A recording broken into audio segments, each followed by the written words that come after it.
एक बार की बात है, एक राजा तलवारबाजी कर रहा था तो अचानक से उसकी उंगली में कट लग गया। तो पास खड़े मंत्री अचानक बोल उठे, राजा साहब चिंता न करें, जो होता है अच्छे के लिए होता है। यह सुनते ही राजा को गुस्सा आ जाता है। राजा उस मंत्री को कारागृह में बंद करने का आदेश दे देता है और बोलता है इसको फांसी पर चढ़ा दिया जाए। यह सुनकर मंत्री घबरा गया। उसने राजा से निवेदन किया, महाराज, मैंने आपके यहाँ इतने वर्षों तक काम किया है, क्या आप मेरी अंतिम इच्छा पूरी नहीं करेंगे? राजा बोला, ठीक है, बताओ क्या है तुम्हारी अंतिम इच्छा? मंत्री बोला, कृपया मुझे 10 दिन का समय दीजिए, उसके बाद आप मुझे जो चाहे वो सज़ा दे दीजिए। राजा ने उसकी अंतिम इच्छा मान ली। राजा दूसरे दिन अपने सैनिकों के साथ जंगल में शिकार पर निकले। जंगल के बीच में राजा अपने सैनिकों से बिछड़ गए और रास्ता भटक गए। रास्ता ढूंढते हुए राजा वनवासियों के बीच पहुंच गए, जो बलि देने के लिए किसी को ढूंढ रहे थे। वनवासियों ने राजा को पकड़ लिया और वन की देवी को बलि देने के लिए ले गए।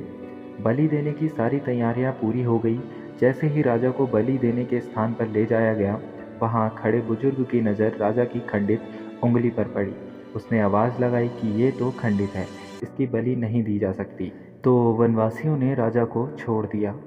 राजा जैसे तैसे वहां से निकला और अपने राज्य पहुंचा। सबसे पहले कारागृह में अपने मंत्री से मिलने पहुंचा। राजा ने मंत्री से कहा, आपने सही कहा था, अगर मेरी उंगली नहीं कटी होती मैं जिंदा नहीं होता। यानी जो होता है वो अच्छे के लिए होता है। राजा ने फिर पूछा, मेरा तो फ़ायदा हुआ, लेकिन आपका कैसे फ़ायदा हुआ? मैंने तो आपको सज़ा दी। मंत्री बोला, मैं आपके साथ शिकार पर हमेशा रहता हूँ, उस दिन भी रहता, लेकिन मेरे खंडित नहीं होने के कारण मेरी बलि चढ़ जाती, इसलिए मेरे साथ भी जो हुआ अच्छा हुआ। राजा प्रसन्न हुआ, लेकिन छोटी सी बात पर मंत्री को सजा देने का दुख भी हुआ। इसलिए राजा ने मंत्री को कारागृह से निकालकर फिर से अपने साथ रख लिया। तो दोस्तों, इसी प्रकार अपने जीवन में भी बहुत से उतार चढ़ाव आते रहते हैं।